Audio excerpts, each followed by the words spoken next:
United States Steel Outfit, tonight stars Richard Widmark as Winston Smith and features Alan Hewitt as O'Brien and Marion Seldes as Julia, with Kenneth Banghart reporting the world of 1984. And here to introduce our broadcast, Ken Banghart. Good evening, everyone. Perhaps you're wondering why a newsman is appearing in the Theater Guild on the Air dramatization. It's because George Orwell's great novel, 1984, deals with the most terrifying subject in the news today, the threat to all free men of communism or totalitarian domination in any form. In fiction, Orwell creates for us a picture of what life might be should the totalitarian forces succeed with their plan to become the Earth's masters. It is fiction that projects into a kind of prophetic reporting of the future. It is our blessing that we can see it so, and thus alert ourselves. We now raise the curtain on 1984, adapted by S. Mark Smith, directed by Homer Fickett.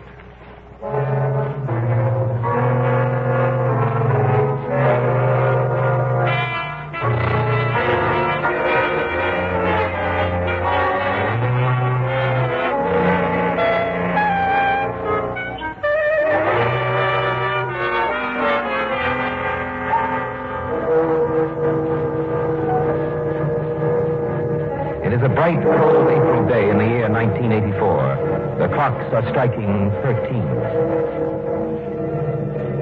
The new way of telling the time of day is the least of the changes in the world of 1984. Following a period of war and revolution in the 1960s, the world has been divided into three super dictatorships: Oceania, Eurasia, and East Asia.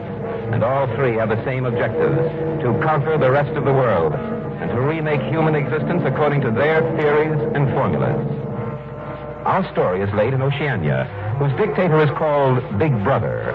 Oceania is made up of the old territories of the United States, Great Britain, the former British Commonwealth, and South America. Our scene is a hidden room in London. Two men are talking quietly. The one in whom we're interested is named O'Brien. He is a figure of obvious strength and magnetic personality. It is time to begin on Smith W. He is ready for us. His number is 6079. Smith W. 6079, yes, Comrade O'Brien. First name Winston, a writer in the Ministry of Truth, 39. Minnie True, age 39. His problem is memory. Smith remembers, or thinks he remembers. Memory. It torments him. He feels a mute protest in his very bones.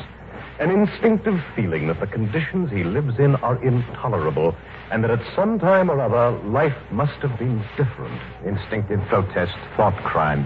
I've observed it grow in him for 7 years. I've watched him closely. There is no act, speech, or train of thought that I cannot infer. When we pass at the office and our eyes meet, it's as though our two minds had opened and our thoughts were flowing from one into the other. He's aware of it? Yes. It frightens him sometimes. Nevertheless, he believes in this link of understanding between us. It encourages him to believe that others beside himself are enemies of the party, and that an underground opposition may actually exist. He knows, of course, that you're a member of the inner party. Of course. All the same, I know he is ready for us. He feels that I am someone he could talk to if we weren't being watched. Smith W., a writer, Minnie True, Records Department. In the government of Oceania, the party rules through 4 ministries which execute its orders. The 4 are truth, which concerns itself with propaganda; peace, which is concerned with war; love, which is the secret police, the penal system, and the labor camps; and plenty, which is responsible for rationing and the control of production.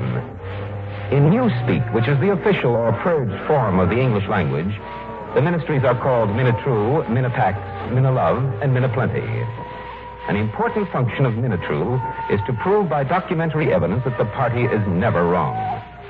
Winston Smith, of whom O'Brien has been speaking, is one of the staff who perform this job. In 1984, the party alters or destroys every record, word, picture, or scrap of information that conflicts with its needs. It applies the same process to human beings. Even the date of the year becomes uncertain.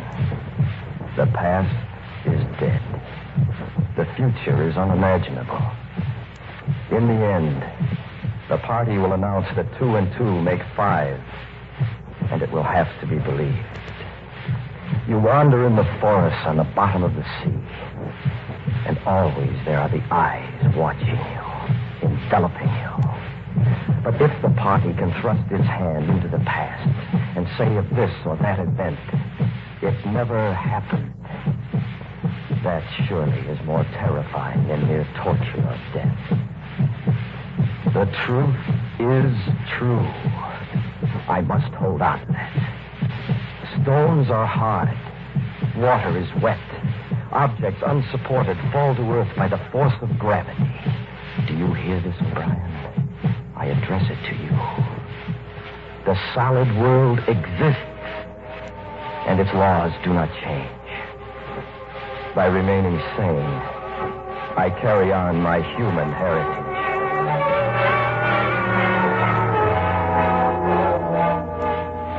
This Smith, was he married, Comrade O'Brien? He was 9-10 years ago.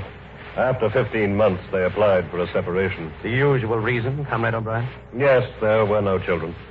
Lately, he has noticed a girl at the ministry.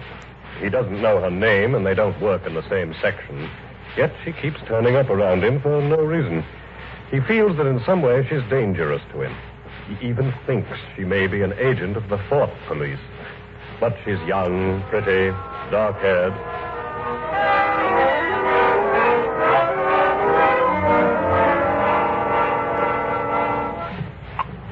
Times 3184. Big Brother mal-quoted world peace message. Excuse me. Smith, W. What? What is it? Have you given your voluntary subscription for the new party banner? Yes, I've subscribed. Of course, I always subscribe. Oh, well. Excuse me, comrade. Liar. Spy hunter, bigot. What are you doing in the shape of a woman? If you had a quarter of a chance, you'd denounce me as a thought criminal and have me killed. Excuse me again, please. There will be a spontaneous demonstration tomorrow at 18 o'clock. Personnel of all offices will gather in the main hall at the central telescreen for a 2-minute hate meeting. Of course, I know. I have it on my calendar. Well, I thought I'd remind you. Goodbye, comrade. If I could only tell her to her face. If I could shout it at the top of my voice. But they're watching, man. Get hold of yourself or you'll give yourself away. Your worst enemy is your own nervous system. In 1984, the universal slogan posted everywhere with a benign-looking portrait of the dictator is, Big Brother is watching you. And the eyes of Big Brother and the party are the thought police. The thought police watch you through the telescreens, which are fixed on the walls at your place of work and in your home. And when or how often they have plugged in your wire is something you can never guess. The telescreens combine the functions of the earlier telephone, radio, and television instruments, and they regulate everyone's life. For example, at 7:15 every morning, the telescreen in his room awakens Winston. Age 30 to 40, everyone up. Up, 30 to 40s, on your feet. Hands on hips. Breathe deep and touch your toes. Up. Then. Up. Then. Smith. 6079, Smith W. What, me? Yes, you. Then Law. You're not fine, Smith W. Anyone under 40 is perfectly capable of touching his toes. Don't you see me? I touch mine and I'm 43.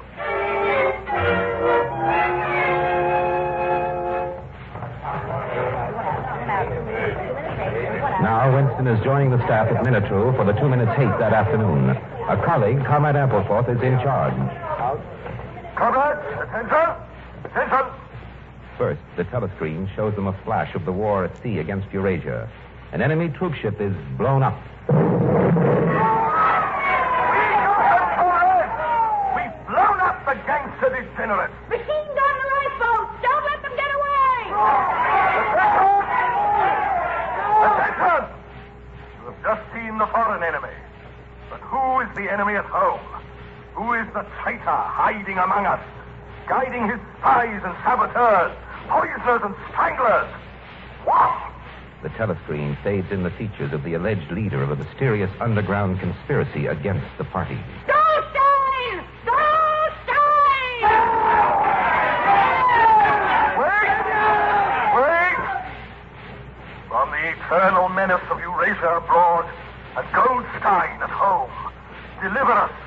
Protect us. Enfold us in your light. Show us your face. Big Brother. Big Brother. My savior. Attention, please. 2 minutes up. Here is an announcement from the Ministry of Plenty. Beginning next week, the chocolate ration will be reduced from 30 grams to 20. That is all. Dismissed. Wasn't it stimulating? I feel ever so gratified, replenished. Oh, yes, comrade, it's always ever so inspiring. She again. She was behind me all the time. Everywhere it's she, and I've got to stop her. No matter how. Anyway, my girl, you heard me hating with the rest. Yes, I hated you. And I know why now. Why you obsess me. Because in spite of everything, I see your eyes, and your hair, and your mouth. Because I want to hold you, not kill you.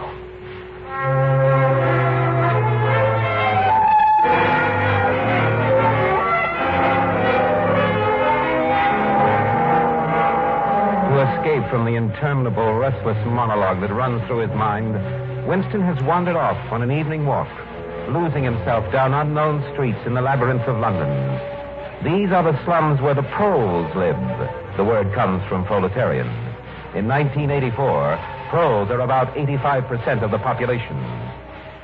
Coming out of his reverie, Winston is reminded that he has no business in the slum. A dim, old shop attracts his attention as an inconspicuous place to get his bearings. Anyone here? Oh. Good evening, sir. Did you want to look around? Well, I Not didn't want much any... to offer you, I'm afraid. Just selling off a few odds and ends. Winston has wandered into a pocket of the past. An old antique shop somehow preserved in this corner of the slum. He is curiously stirred by the few relics on the shelves. For instance, this diary. Open it. There's been no paper made like that for 50 years, I dare say. Oh, and I've some prints of old London in a room upstairs. That's another item that's disappeared nowadays.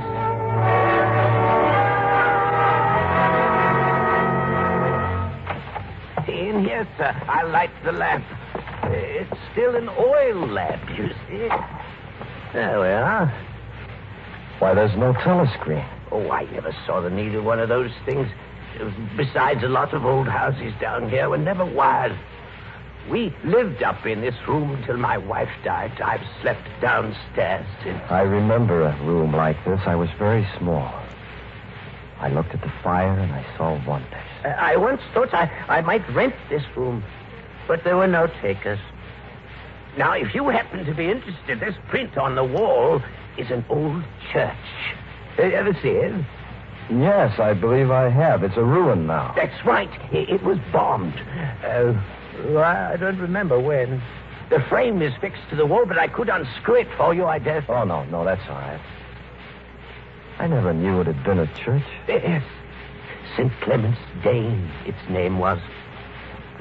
Oranges and lemons, say the bells of St. Clement's. You owe me 3 farthings, say the bells of St. Martin's. What's that? A rhyme we had when I was a little boy.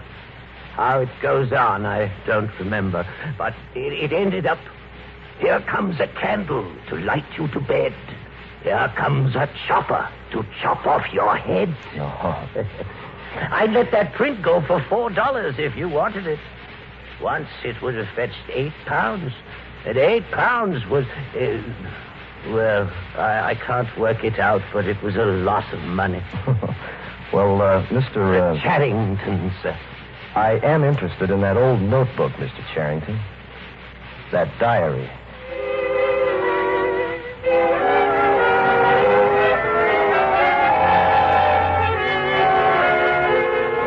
April 17, 1984. I have begun this diary as a safeguard, a control against the suicidal impulse to declare myself openly. I'm writing it in a corner of my room, out of the range of the telescreen. But what I write here, and whether I go on with this, will make no difference. I have committed the essential crime by thinking of a diary. thought crime is death. Before death, there is a routine of confession. Then they shoot you. Nevertheless, exactly because I recognize myself as a dead man, it becomes important now to stay alive as long as possible. Down with Big Brother. There, I've written it. Down with Big Brother.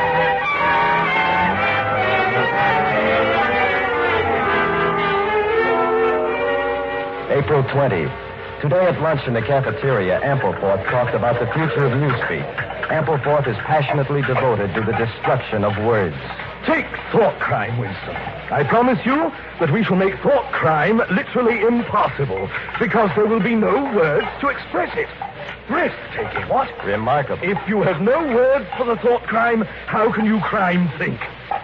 Fascinates me, Winston, by its logical perfection. You do see things clearly, Ampleforth. Oh, it's just a pure specimen of doublethink. April 23. Freedom is the freedom to say 2 and 2 make 4. If that is granted, all else follows.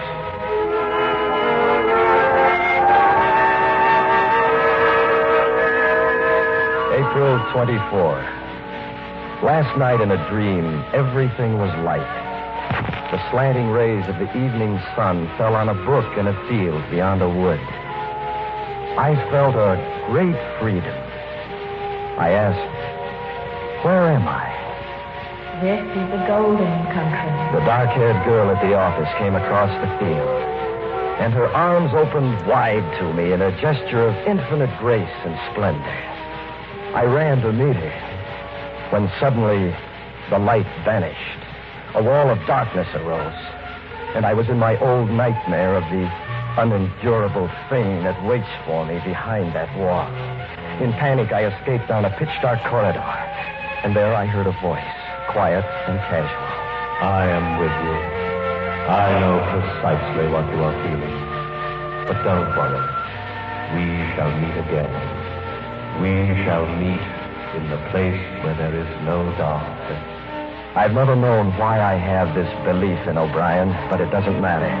His voice had said, we shall meet in the place where there is no darkness. And whatever that may signify, I believe that in some way or another, it will come true.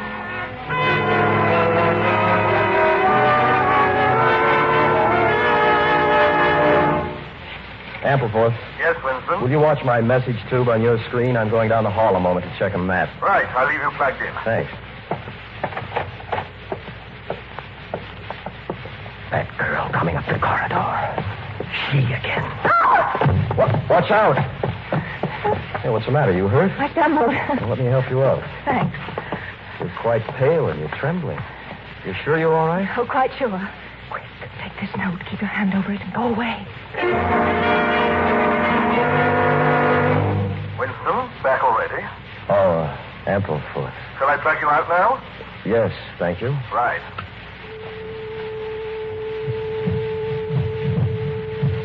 I mustn't look yet. I must shuffle a note among the papers on the desk. I must leave it there a moment and then look at it casually. Whatever is written on that scrap of paper is from the thought police. Perhaps they have reasons for choosing to deliver it this way. Maybe a summons, an order to commit suicide, a trap of some description. Whatever is written probably means my death. Unfold it on the desk now. Keep your fingers from trembling. Now glance down and see what she... I love you. I can't believe it. It's a trick. I love you. It's a trick. I love you. But she was pale. She was frightened. Maybe... I love you.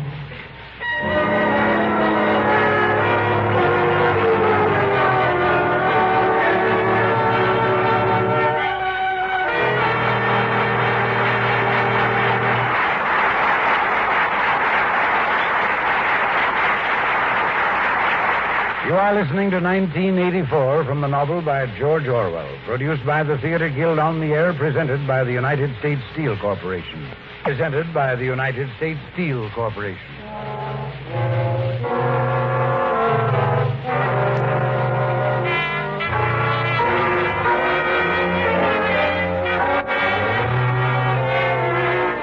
And now the curtain rises on the second act of 1984. Starring Richard Widmark as Winston and featuring Alan Hewitt as O'Brien. Marion Seldes as the girl, with Kenneth Banghart narrating.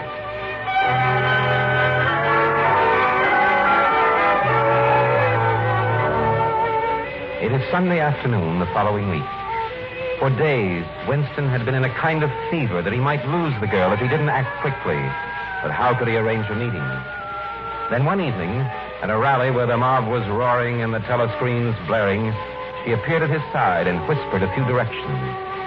They were to meet that Sunday at a place she knew in the country. Winston takes a lane through a lonely wood and waits for her. Don't talk. Follow me. Here we are. Do you like it? What's your name? Julia. Julia. I didn't want to say anything there in the lane in case there's a microphone hidden. I don't suppose there is, but there could be. I know we're all right in this spot.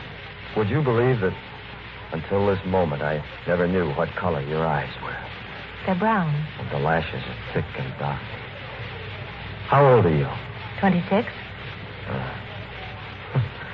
Well, now that you see me in broad daylight, can you still bear to look at me? Yes, easily. I'm 39 years old. I've had an unsuccessful marriage. What could you possibly see in a man like me? There was something in your face. I thought I'd take a chance. I'm good at spotting people who don't belong. As soon as I saw you, I knew you were against them. And you're against them, too?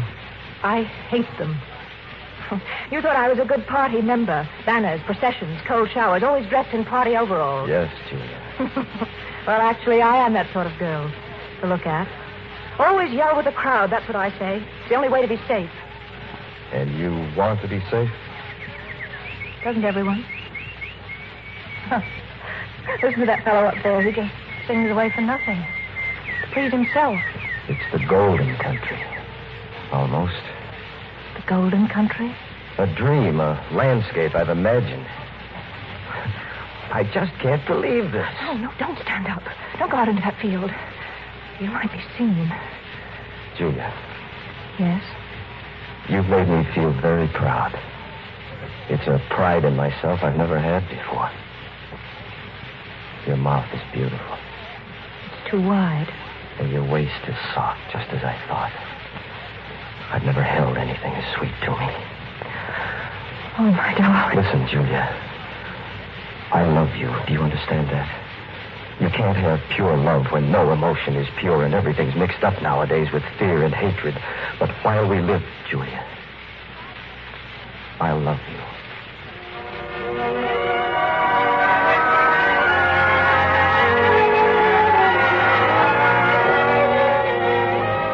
May 20. I've rented old Charrington's upstairs room. It's lunacy, perhaps, and at best we can only go there once in a while. But the temptation of having a hiding place that was truly our own was too much for me. This door goes down to the alley and the backyard, Mr. Smith. You'll have your own entrance, you see. I dare say everyone wants a little privacy now and then.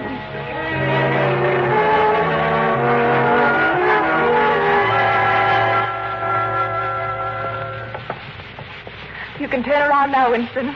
Look. Julia, you put on makeup. Smith, that's perfume. Oh, good. In this room, I'm going to be a woman, not a party comrade. Yes, do that, Julia. The instincts they can't control are the forces that can tear the party to pieces. You make things too complicated, Winston. When you're in love, you're happy inside, aren't you? And if you're happy inside, why get excited about Big Brother and the party and all the rest? All this politics and yelling and marching up and down is simply energy gone sour. Because there is no love.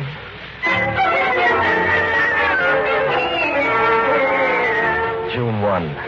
It has happened at last. The expected message has come. The underground conspiracy does exist. And I have reached the outer edge of it. All my life, it seems to me, I've known it would confront me just so. Smith. Oh, good afternoon, Comrade O'Brien. Smith, I notice you take a scholarly interest in Newspeak. Well, it's just in the course of the work. I have an early edition of a Newspeak dictionary that would interest you, I should think. You might pick it up at my flat sometime. At your flat? It's the old 4th edition. Very rare, you remember. Here, I'll give you my address.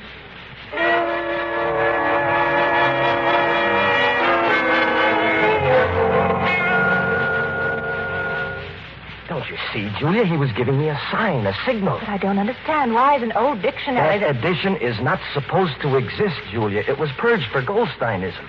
O'Brien's remark was an obvious code message. Well, to tell you the truth, these tales about Goldstein and his underground always struck me as rubbish. I think the party itself made them up for some reason, and you have to pretend to believe them. Julia, why don't you walk out of here before it's too late? You're young, you look innocent. If you keep clear of people like me, you might stay alive for another 50 years.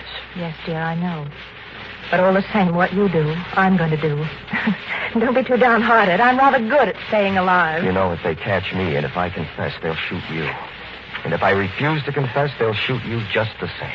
They can make you say anything. They torture you. Still, suppose you do say what they want. They can't make you believe it. With all their cleverness, they can't get inside you. No. If they could make me stop loving you, that would be the real betrayal.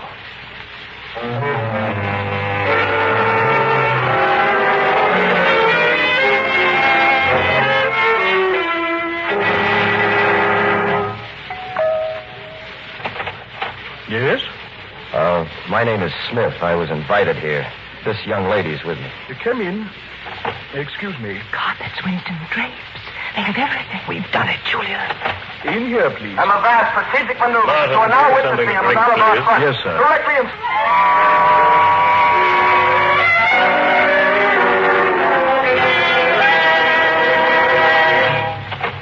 Oh, Julia, come in. I got it today, the book. Did you, dear? Yes. Good. It fascinates me. It's as though my own thoughts had been transformed by a mind enormously more powerful and vastly more systematic. That's nice, dear. I brought some water for the coffee. Julia, you'll have to read it, too. You read it out loud, then you can explain it to me as you... Ah! Get out, you filthy brute! What was that? Oh, rat. Huh? I saw him stick his nose out of the wall. There's a hole down there. Rats. In this room? Well, they're all over. And the nasty thing is... Don't go on. Dearest, what's the Of matter? all the horrors in the world, a rat. It's a nightmare. Winston, you've gone quite pale. I'm sorry, Julia. Don't pay any attention. Darling, hold me. Hold him close. Just something in me that I can't help, Julia. Something unendurable. It's all right. I'll stuff the hole with a bit of stocking. There. That'll keep the brute out. Thanks. Sir Winston, that picture on the wall, what is that place? Oh, that's a church. Or at least it used to be. St. Clement's Day. Oranges and lemons, say the bells of St. Clement's. You owe me 3 farthings, say the bells of St. Martin. Where did you hear that? From my grandfather. He used to say it to me when I was a little girl. Someday I'll have to take that picture down and give it a good cleaning. We'll go on with the book. I'll fix the coffee.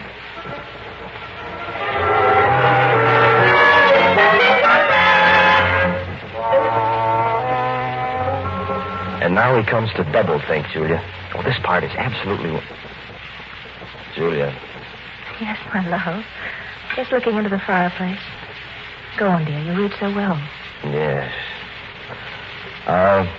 Applied to a party member, doublethink means a loyal willingness to believe that black is white when party discipline demands this.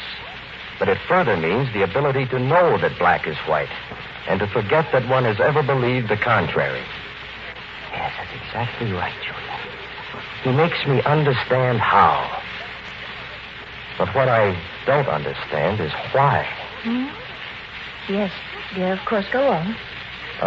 Thus, if human equality is to be forever averted, if power is to be retained indefinitely by the party, then the prevailing mental condition must be controlled insanity, which they regard as sanity.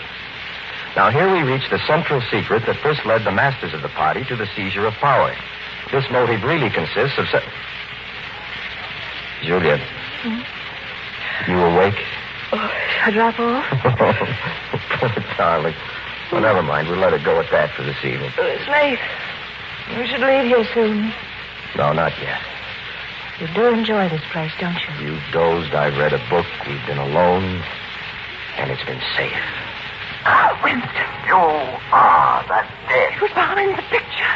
A telescreen. It was behind the picture. Remain exactly where you are. Make no movement until you are ordered.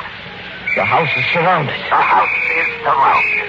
And while we're on the subject, here comes a candle to light you to bed. Here comes a chopper to chop off your head. Charrington. Yes, Charrington. For the first time in your life, Winston, you can identify a member of the Fort Police. Take the man first, comrade.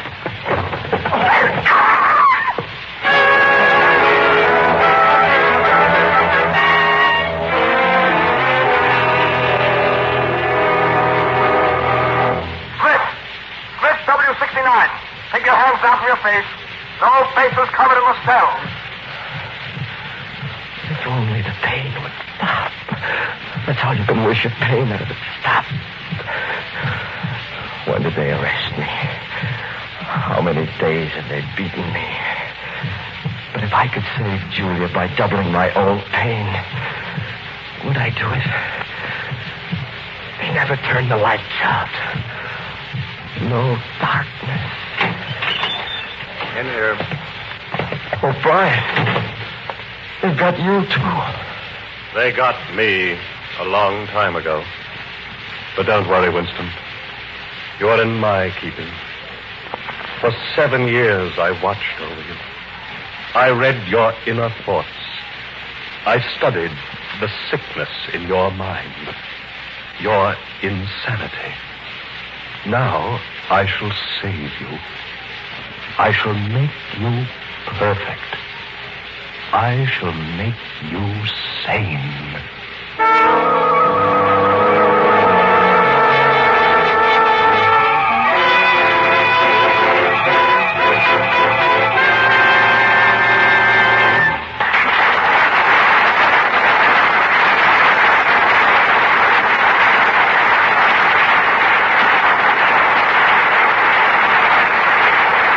You are listening to 1984, produced by the Theater Guild on the Air, presented by the United States Steel Corporation.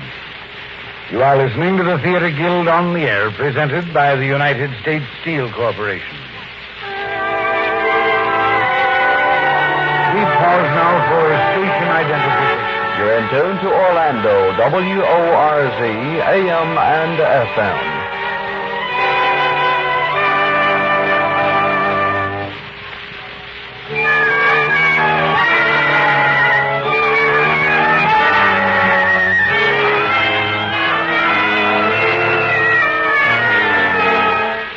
And now the curtain rises on the third act of 1984, starring Richard Widmark, featuring Alan Hewitt, Marion Seldes, Kenneth Banger.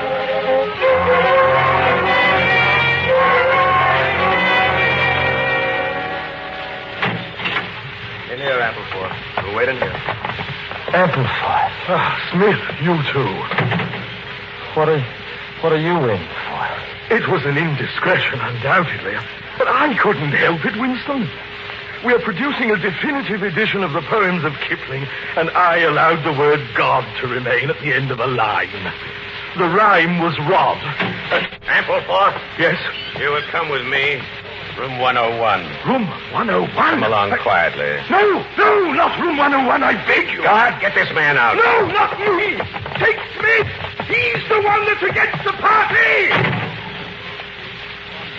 What is in room 101? You know what is in room 101, Smith. Everyone knows. Think, and it will come to you.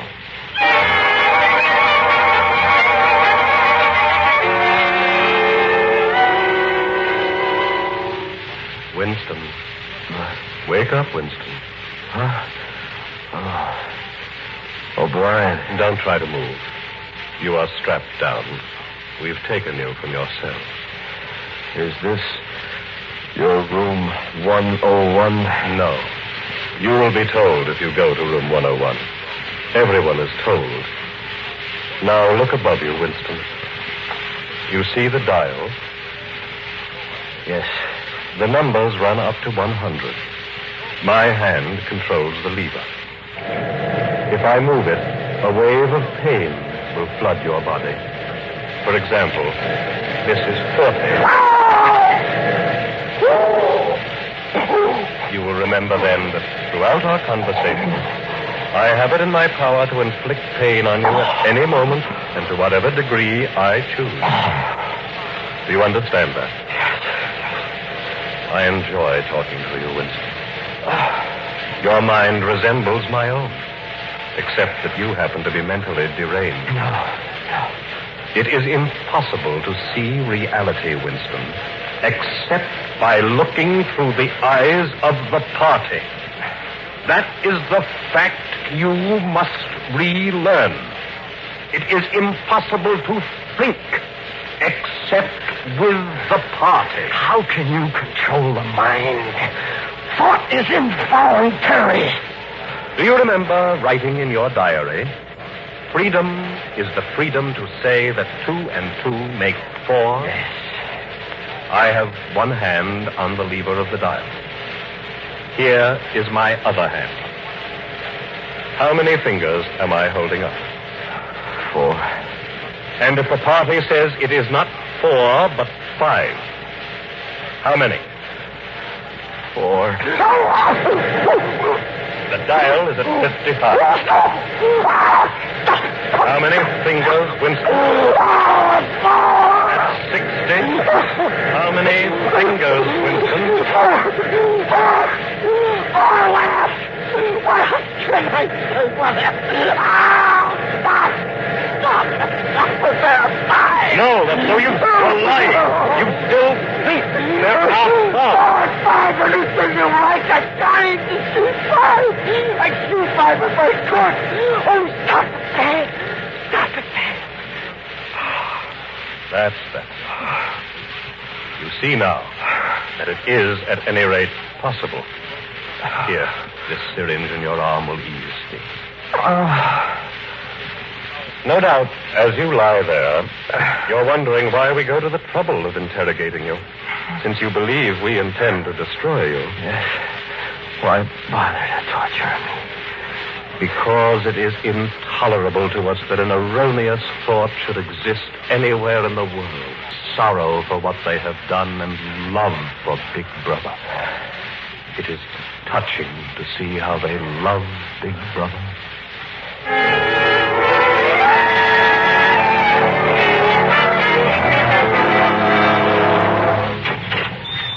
Winston, been sitting up? Yes. Good. You tried to walk? Yes. You're getting better. Well, before we resume today, you can, if you choose, ask me a few questions. Any question you like, it will be all right. What have you done with Julia? She betrayed you, Winston. Unreservedly. You would hardly recognize her if you saw her now. All her rebelliousness, her deceit, her folly, burned out. You tortured her. Next question. Does Big Brother exist? Of course he exists. The party exists. Big Brother is the embodiment of the party. Does he exist in the same way that I exist? You do not exist. I was born, and I shall die. I have my own identity, my own, no other. I exist. No importance. Now, the next stage in your reintegration is the stage of understanding. Do you remember Goldstein's book? You said it told you how, but it didn't tell you why. You've read the book? I wrote it. That is to say, I collaborated in writing it. No book is produced individually. But to return to this question of how and why. You have been learning how the party maintains itself in power. Now tell me, what is our motive? Why should we want power? Go on, speak. You are ruling over us for what you believe is the good of... That was stupid, Winston. I will tell you the answer to my question. The party seeks power entirely for its own sake. We are interested solely in power. Pure power. Power is not a means. It is an end. The object of persecution is persecution. The object of torture is torture. The object of power is power. Do you begin to understand me? You can't do it. You can't succeed. You can't rule the world by fear and hatred and cruelty. You are talking with a part of your brain that we have not cured. Something will defeat you. Something, I don't know. Life. Maybe the spirit of man. Something. Winston. Oh, no. How does one man assert absolute power over another? Think. By making him suffer. Exactly. By making him suffer. Obedience is not enough. Unless he is suffering, how can you be sure that he is obeying your will and not his own? Somehow you will fail. There is some principle that you cannot overcome. With pure power, we are omnipotent. Never forget that, Winston. Always and forever. We know the intoxication of power constantly increasing. Always and forever, the thrill of victory. The thrill of trampling over a victim who is helpless.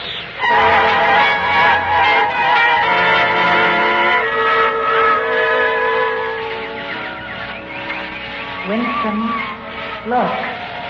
This is the golden country. Wake up, Winston.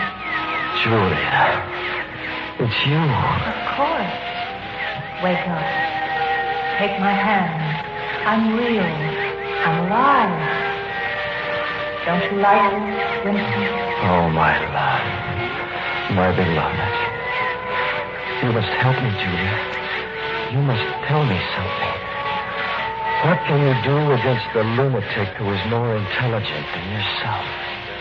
They can make you say anything. Anything, Winston. Julia, wait. Get up, Winston. Wake up. You were dreaming. Stand up. Look me in the face. Intellectually, Winston, you were making progress. I was pleased with you.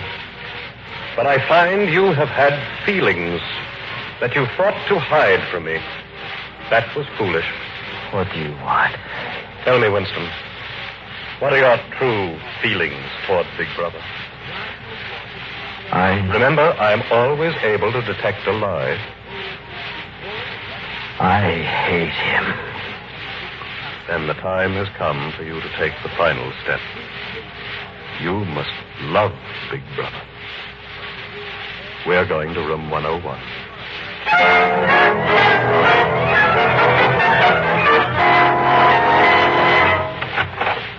Strap him up right on the chair. Strap him. Winston, you asked once what was in room 101. Everyone knows the answer. The thing that is in room 101 is the worst thing in the world. The worst thing in the world varies from individual to individual. There are cases where it is quite some trivial things. But for everyone, there is something unendurable, a pressure that you cannot withstand even if you wanted to. Bring in the cage. The cage. Do you remember your nightmares, Winston? The wall of darkness and the thing that could not be faced. It was rats that were on the other side of that wall. No, you can't do that. You couldn't do that. In your case, the worst thing in the world happens to be rats. Oh, Brian, please. I'll do anything. Just tell me what it is you want me to do. Come, Winston. In your heart, you know. I'll try if you won't tell me what it is. There is one person to whom you can transfer your punishment, but you must do it of your own free will. Set down the cage. Set it down. It was an ancient Chinese punishment, Winston. No. The cage fits over the face, and the rat... No! No, don't do it to me, no! Punishment. No, not to me. Not at my face. Yours, no. unless you transfer it. No, not to me. To her. To Julia. To Julia.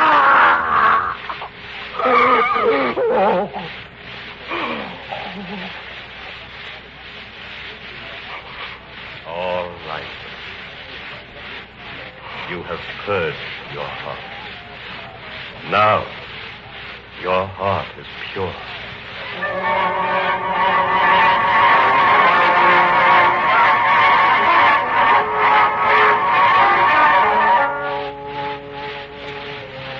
We have our last glimpse of Winston in 1984 as he sits in an empty cafe in mid-afternoon.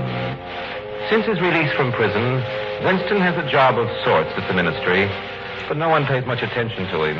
He idles, drifts. He drinks a lot of the synthetic gin of Oceania, and he waits. Waits. Right now, he is waiting with some concern for the war news on the telescreen. Suppose the Eurasians break through in Africa. Suppose they take the Congo Basin. Oceania itself may be threatened. We're in a crisis. Suddenly, the broadcast. Victory! Victory! In a vast strategic maneuver personally planned by Big Brother, we have routed the Eurasians on the Congo. He saved us. It was he alone. Our Colossus. Our eternal shelter. Thank you, Big Brother. Thank you.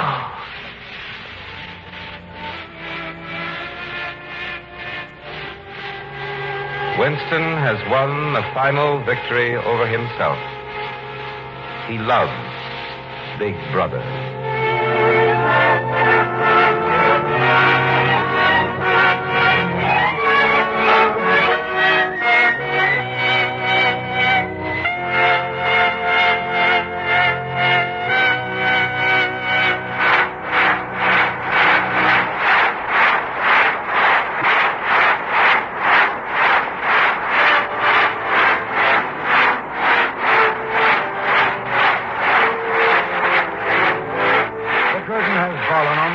Guild on the Air production of 1984 from the novel by George Orwell, sponsored by the United States Steel Corporation.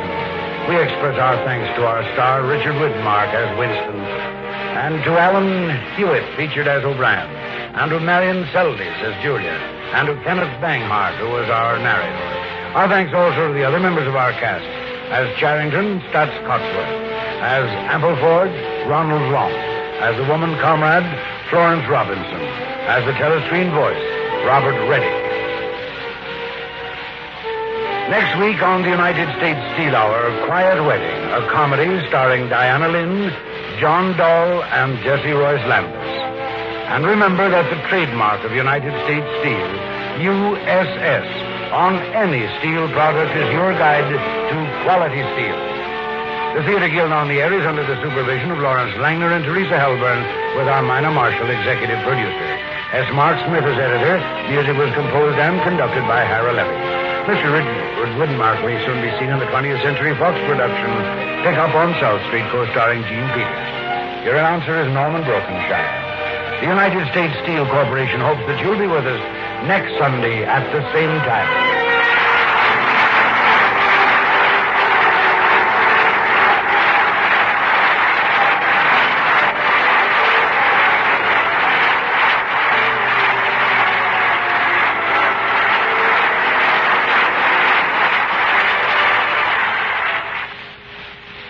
Tonight here, Dragnet over NBC.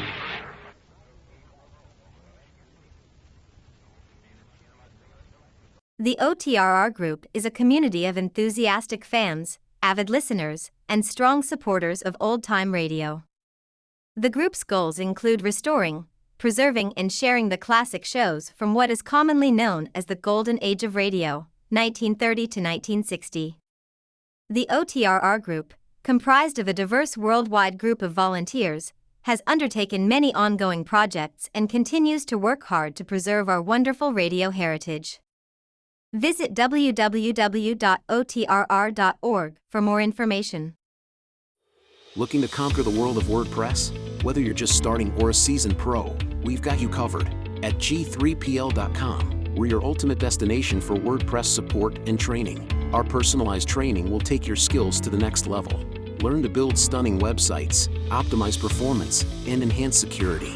But wait, there's more. Need help with a specific project? Facing a tricky plugin or theme issue? We've got your back. We will troubleshoot, customize, and fine-tune your site to perfection. And here's the best part, it's all tailored to your needs and goals. Don't settle for cookie-cutter solutions. Get the support you deserve with G3PL.com. Join countless satisfied clients who have supercharged their websites with our help. So, why wait? Take the leap into WordPress greatness. Contact us today at WP@G3PL.com or give us a call at 615-420-2040. G3PL.com. Your WordPress success starts here.